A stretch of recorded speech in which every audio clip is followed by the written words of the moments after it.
Welcome to Everyday Entrepreneurs Everywhere with your host, Chris Parker. Hello, this is Chris Parker, and we are back with Everyday Entrepreneurs Everywhere. And today, I'm delighted to have Rune Theill here, who's one of the founders of Rockstart. And he is indeed everywhere, meaning he's, I believe, in the south of France, taking advantage of the COVID time, turning it into a bit of a working holiday. Yeah, no, absolutely. Yeah, as you mentioned, we just went remote first as a company. So I'm sitting here south of France. That's not much of a holiday. I'm still working, but it's a nice warm location. Yeah. So thanks for noticing. So as you mentioned, my name is Rune Theill. I'm originally from Denmark. I grew up on a small farm there in the countryside. And basically, in a family where it was very important to be sustainable, self-sufficient on this little farm. So very early on, I really got an interest in, being sustainable and it's an organic farm I grew up, so on. It was also a very entrepreneurial environment. So everything I knew from a really young age was really entrepreneurship. My dad kept sort of promoting to start your own business and sometimes gave me the tools in order to do so. I remember having my first computer when I was 11 and could play around and build stuff there. So I guess coming from that environment, I followed sort of the normal path in life towards, going to university and then expecting to come out and get a good corporate job. But I noticed at university, I wasn't much interested actually in going towards the end of that goal. Mm. I was jumping sideways along the way, and very early on decided to start my first company. So I was more focused on that than actually studying. And that's where I sort of got into the entire entrepreneurial mindset and, okay, what does it take to build a global technology company? I was in Copenhagen at the time, let's say, starting at 2004, moving there and started sort of my first tech company. And there wasn't much resources available. So the whole thing we talk about now with lean startup and the agile approach, I mean, we took a different approach, and that was based on feedback from the people we met at universities, the professors, right? They told us, build a business plan, go talk to the market, raise some money, and then build your business. So I think I wasted approximately 1.5 years in trying to achieve that dream, right? With very little success, because everyone told me like, well, come back when you have validation. And it's hard to have, we felt it was hard to have validation without being able to build this massive solution that we had in mind. So the first project really failed. And then I started thinking, okay, how do I do this better? Being a competitive individual, I did not accept that the first failure was just going to be my entrepreneurial experience. So I taught myself how to code a little bit. And I was able to build sort of my own e-commerce, turn it into a marketplace, focus on something that I knew really, really well from the farm that I grew up, which was actually the production of Christmas trees that everyone's in Denmark are having, also in the Netherlands where you're currently located. And did I freeze right now? Chris, you look frozen on my screen. Your screen is frozen, but I hear you fine. So keep going. Oh, excellent. We can keep going. All right. Yeah. But then long story short, I mean, that very lean approach to building a business was suddenly worked. I launched the website after, spending quite some time building it, but I got the first sale within, I think it was 2 days or so. So suddenly I was sitting there like sold for 500 euros worth in these services that I created.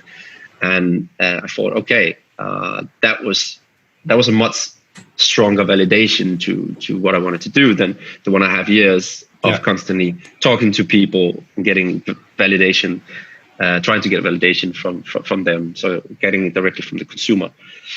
And then I started looking into, best practices of building technology companies. I spent some time going to San Francisco. I decided to write my thesis going there.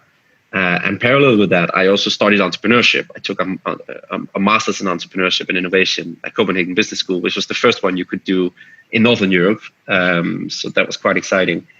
And then I definitely learned that studying entrepreneurship is not the way. Like I got no value. I was just going to ask that question. Can you learn that? Yeah. So okay. No, I really it was really a disappointing experience because you still had to follow the credits, right? Yeah. The ETCS, which is European standards, and you had to have 30 credits, meaning you had to write reports on what it would mean to build a business instead of actually doing it. And on the side, I was actually doing it. So I got very much involved with the ecosystem in Copenhagen and realized that, in Europe at the time, there was really no ecosystem and network for young entrepreneurs. So that became, I guess, purpose in life in some way. I felt that I was fortunate enough to discover certain ways of operating in order to get the success that you needed in order to move on. Yeah. Well, I can see how hearing this story, because as a mentor with one of the tracks of Rockstart, the AI track, because I think you're also in energy and agri-food and health, at least. The AI track last year, and that was my first year as a mentor. What I was really impressed with was that these oftentimes young, not always, but entrepreneurs were really being supported to validate the proposition as opposed to validate a business model. At least that's what I really picked up. That the point of the program seemed to be really refine the proposition or refine the product or service, through exposure to customers, while surrounded by just a really diverse and beautiful, a group of mentors that had all sorts of little micro, pieces of knowledge that they could contribute along the way. And I thought it was just refreshingly positive and on point compared to, okay, well, let's, maybe as a typical incubator, okay, let's take someone's idea and try to ramp it up and crank it out as fast as you can. So I'm curious, is what I observed in line with your ambition or? I would say so. I'm happy if that's what you experienced. I think, we're a larger team now of like 35 people. So I'm not always so directly involved on each program that we run, but the intention from the very beginning was to create this pressure cooker environment and challenge people on actually not taking action. The idea of sitting behind your laptop and coding for half a year, that's very comforting for a lot of people, right? You're not stepping much out of your comfort zone because you're not pushing yourself to pick up the phone and call potential customers, and you're not pushing yourself to try to pitch your concept to investors and get no's for 50 times before someone maybe say yes. Yeah. So it's always been, and I think that came very much from my own personal experience, getting over those insecurities early on and sort of like being pushed a little bit to just do it, because in the process of taking those actions, you learn a lot. You get the relevant feedback, and you start building those relationships that you will later benefit from. So I think I would almost say it's never too early to start engaging. I think I only see it being too late often when people are about to run out of money and to start building the sales pipeline, and it's just too late. I mean, that's our role as an accelerator. We really have to push the boundaries there, I think.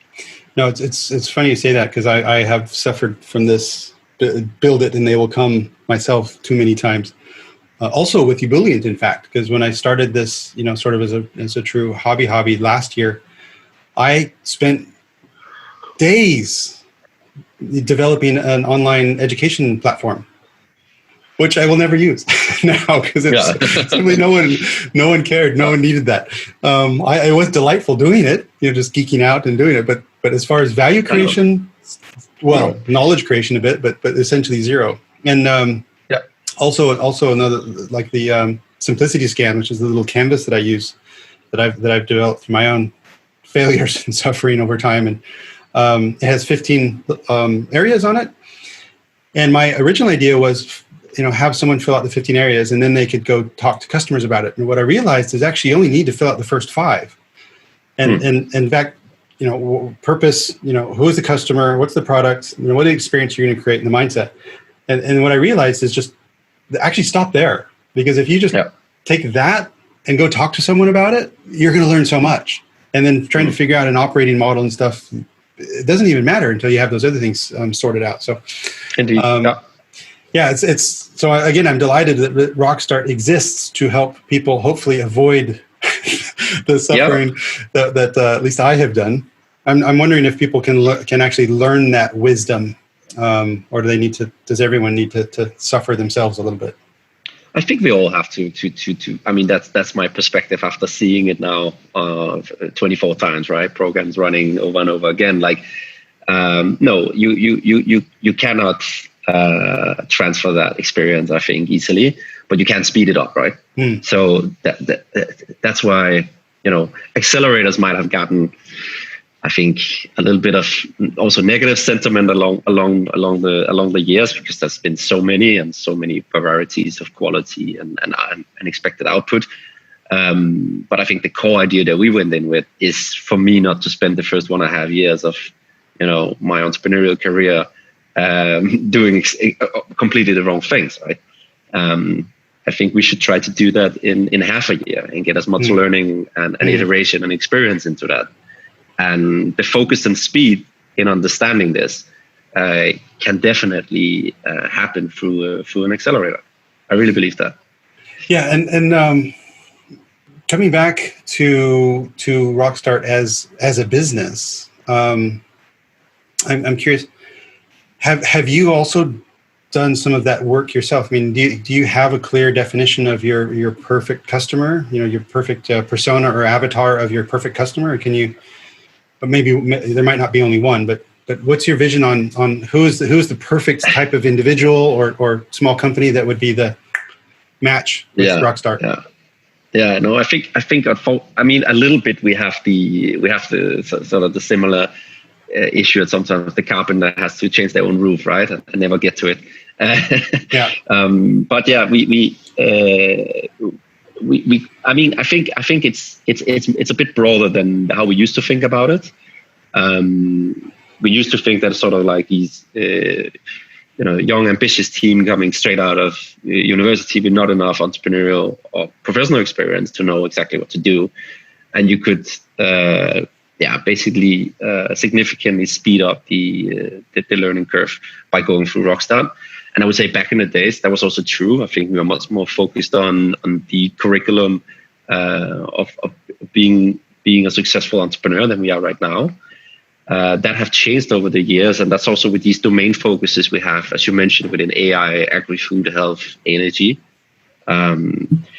Basically, now it's much more about coming into a structured environment, a network of market partners, a network of relevant investors that like what is in the domain that you're operating in. I think the understanding of what it takes to build a startup, that material is available, in many different resources for it. So I think we have less focus on the basics and more focused on supporting entrepreneurs who has a clear sort of team market fit, where they have the right domain expertise, but they're really looking to break in certain organizations where we have the network and so on. And so I think we do both. Yeah. Do you prefer to have an established team that already has a bit of some sort of productization and maybe a little bit of traction, or are you looking for things a bit earlier than that? No, I think it has to be validated in some way. Mm-hmm. So that's from let's say the commercial validation, right? So the value proposition is already sort of checked off by someone in the market. That's what we would be looking for. Meaning there has to be a team together, right? In most instances. But that being said, I think there's two kind of startups I've seen succeeding. That's the one that have like a complementary team. So like, the 3 individuals, one, let's say, doing the commercial, one doing the technology, and one doing the design for like a technology product, right? There's also, of course, like the 2-version team, but there's a team. And then there's the unusual individual, that one crazy person who will do whatever it takes, right? So use an example that everyone talks about, everyone's lips these days, Elon Musk. right? I think he's one of those characters who will just do whatever it takes to make it happen. I don't think it's teamwork. I think is his perception on what he can do. I think it's slowly built up, and now he's unstoppable in some way, right? And that's also something that you need to look for, because we are an investor. We're looking for interesting proposition that can return capital over time. So it's not always about the team, although there's been sort of almost built like a narrative that if you're not a team, you cannot succeed. It's not true. Some of the most successful companies we have in our portfolio, it's a single person company, no doubt about it. Yeah. And some of the companies that I've come in contact with were like, there's one, and I wish I could remember the name. Maybe you do. It's the gentleman, I think, was from Russia. Wonderful guy.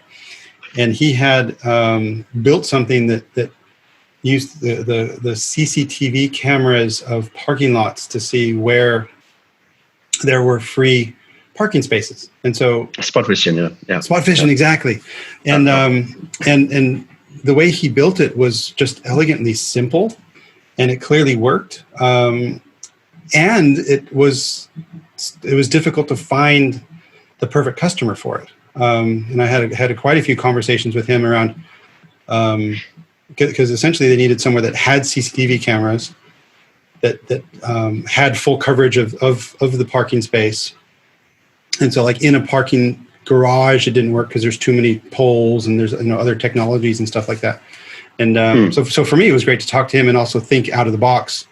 Actually got him in touch with someone I knew at the largest amusement park here in the Netherlands, because that was when I was brainstorming with him. It's okay, well, that's a large parking lot. I've suffered myself coming in, realizing that we're just getting a very linear process, that the parking attendants just put you in order, knowing full well that there's empty parking spots up in the front. And so I was very selfishly hoping that that amusement park would pick it up. I'm not sure if they did. I know that at least they were in contact, but I think that's the kind of fun and valuable sort of interactions that. Going back to something you said earlier, going sort of remote first, and you're not the only person to. We had a bit of conversation, but what I'm hearing again and again and again is what people are missing in remote first are the informal little accidental synchronicity engagements that maybe I wouldn't have had that kind of conversation with the guy from Spotvision. Yeah. Do you have any ideas? And this is just a general question, and I don't know if it's even solvable, but how can you? I don't think you can stage these, but create a water cooler type of vibe so people can keep that buzz going. Yeah. No, I mean, that's a real challenge at the moment. The serendipity that we used to see in the initial interaction when joining the program, right, is more difficult to foresee how we orchestrate that, because just randomly putting people into the same Zoom room seems sometimes to be an awkward experience over a relationship building experience. So although we are taking a remote approach now, we will actually put more focus on events, in a sense that we will try to make events much more of an experience, a unique experience. So if you come to Rockstart, you will hopefully remember the event because it was on an unusual location. You were doing something unusual. You might put into getting certain task or playing a certain role. Something that's every time is slightly different than what it used to be. I think we sort of recycled over the last 8 years. We existed the same events, right? So we were sort of doing then selection days, then we had like the introduction, kickoff event, then we do like prototype. I mean, it became sort of a formula, right?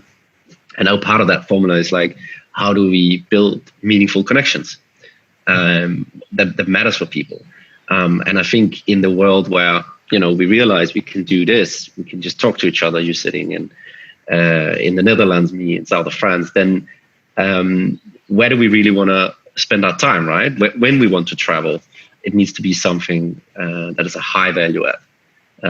So I think our job becomes now to build stronger and more long lasting relationships throughout a program like the ones we run.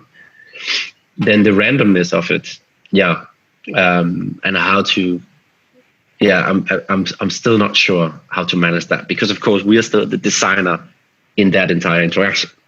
So to answer your question entirely, I don't know, but there is some ideas about how to build relationships. Well, things that I've seen that have worked a bit, but a bit wonky. Like as you said, we at one point we had this sort of mastermind community that we're trying to replace the in-person events with digital events, and having someone speak for a little bit, and then a group discussion, and then put people randomly into Zoom rooms, and that created some, but it was like, I was on another exponential organization large-scale event. There's like 1,500 people across multiple geographies for 3 days. And on that platform, Hopin, there's actually a blind date, speed date thing that you check into the networking, and it pushes you randomly to someone for 3 minutes. And at the end, you can say if you like or dislike. Little corny, but it was interesting. But none of these came anywhere near to, quite frankly, having that coffee or that beer or that wine, and just walking up to a table of people you don't know and saying, "Hey, what's up, bitches? What's going on?" They look at you and like, "Well, who are you?" And then let magic happen. So, so it sounds like it's going to be a bit of a blend over time of remote first and sort of immersive, experience designed events. Yeah. I think it's still from the technology point of view. I mean, that there will be tools, as you mentioned yourself, right? We're early in this this new era, and I think there's a lot that there will be a lot coming up. So that's what we're expecting. We're betting a bit on the technology in the future. Yeah, well, we're not the only people, talking about this and trying to figure that out. No. So that's a big one. That's a big one. So coming back to, I'm curious to ask a question about the balance between, call it this unstructured magic moments and structured productivity, because you triggered me with something on that you have a bit of a formula that is known to work, and you need to build in enough space for accidents and learning and a bit of failures and stuff. I'm just curious for yourself, how do you strike that balance between structure and unstructure in order to keep things a bit on track? It's a very, that's also a very interesting one, I think, because that's very much in the core of entrepreneurship, right? Like you can really, you can very easily kill your projects by putting too much governance and structure into it, right? I think we talked about that in this introduction. Like you've been successful yourself in basically taking it out of corporate and running with it. And I think how we will manage this, we're trying to do it in a way where we become structured 1 week every month. So we have these deep dive weeks where it's very clear what needs to happen, and the interaction is designed, and we are fully in control of those interactions. That's how we design it. So then we can influence the structure in certain ways. And then for the 3 weeks of the month when we run these programs, it's much more fluid. Like we allow for the serendipity. We allow for, out of the process thinking. And by having it with the structured approach only once every month, it allows us to also become lean and agile between each week, right? Mm-hmm. So the things that I'm learning from the interaction you're having with a certain founder in one deep dive week can influence how I design the next structured approach for the upcoming. So that's the way we managed to do it so far. But yeah, the introducing individuals into a community, into an ecosystem, with this serendipity randomness that comes with it. That's a good one. I would love to hear your thinking on it, with your experiences in different projects. Like how do you do this? Yeah. Well, what a couple of thoughts. One, I've just completed a sort of an innovation certification, and in hindsight, what I realized is actually they had staged into this whole learning process failure moments, and for me that felt artificial. And I understand the sentiment. They emphasize the fact that hey, through innovation you need to fail and learn, but in order to stage it seemed a bit awkward. So my recommendation would be don't do that. When I've organized events, back a couple of years ago, I when customer experience was still an evolving thing, and now it's very much an industry term. For 5 years, we did a Sex in the City, CEX, Sex in the City event. We called it the local customer experience leadership event. And there we really applied our own, customer journey mapping to these, half day long events, or sometimes day long events. And there, so we had, sort of, highs and lows. We as far as energy of speakers, we also purposely built in a full, I think it was like an hour and a half of speed date, just for unstructured time. And we had, very long breaks, those types of things. So, and I think if you were to expand that out on a whole program, then I think for me, I would think about, okay, well, what would be the highs and lows? Where would they need to be that structured sort of intellectual stuff? Where would they on the other side be just fully unstructured moments together? And then probably something in between that, like okay, here's a challenge, so something maybe outside of their own domain that, go solve something else. I don't want to call it team building, but some sort of simulation, which then sparks, but I think because what we're trying to do is just spark connection. But anyways, as a mentor, I'd love to help with you guys if you're ever, thinking about how to design that. No, excellent. Because I think it comes down to actually taking the lead, right, and designing it. Also the serendipity that you want to try to have in there. And then the thing is, like, how do you simulate that in a remote environment? That's the question that we have to think further about.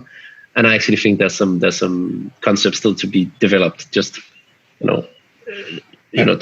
testing out different ways. I would love to continue that discussion. Indeed. We got about 2 minutes or so left, maybe just a bit longer. I'm curious to go, and the next question is around personal energy, personal momentum. Keep going. And maybe if I can ask the question very broadly, of all the entrepreneurs that you have seen, including yourself, the ones that were most mentally fit and resilient, mentally and emotionally, spiritually, what did those people do? What did they do different than the people who maybe lost their energy and maybe gave up?